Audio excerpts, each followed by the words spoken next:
गायें भी आपको उतनी ही प्रिय है जितना प्रिय मैं हूँ।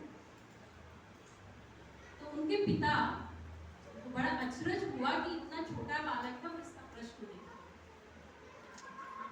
तो नचिकेता ने कहा कि यदि मैं आपको सबसे प्रिय हूँ तो आप मेरा दान क्यों नहीं कर देते।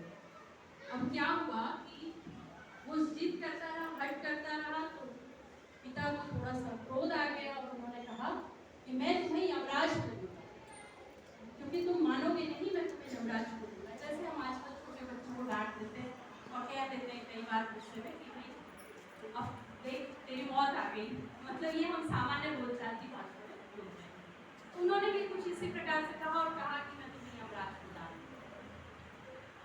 हुआ। कहानी आगे बढ़ती है और नचिकेता यमराज की खोज में जंगल की तरफ चले जाते हैं और वहां जाकर के यमराज से जब उनकी भेंट होती है तो वो बड़ा ही बहुत सुंदर संवाद है, उसमें 2 शब्दों का प्रयोग है। ये बात यहाँ पर प्रासंगिक है इसलिए मैं बोल रही हूँ। उपनिषद मुझे नहीं पढ़ाना, नहीं समझा किसी को, लेकिन ये बात यहाँ पर प्रासंगिक इसलिए है क्योंकि हमारा पूरा जीवन 2 शब्दों पर टिका हुआ है। कौन से हैं वो 2 शब्द? एक है प्रेय और एक है श्रेय। प्रेय जो नित्य प्रति की हमारी आवश्यकताएं हैं। आदरणीय भावना दीदी ने बहुत सुंदर बात की कि हम अपने जीवन में कितना कुछ अपने ऊपर खर्च करते हैं। तो ये जो कुछ हम करते हैं, जो हमारी इंद्रियों को, हमारे आंखों को, हमारे कानों को, हमारी त्वचा को, हमारी नाक को, जो कुछ हमारी इंद्रियों को अच्छा लगता है, जो कुछ हम अपनी आवश्यकताओं की पूर्ति करते हैं, जो भी हम इस सांसारिक जीवन में भोगते हैं भौतिक वस्तुओं के रूप में, वो प्रेय है। लेकिन श्रेय क्या?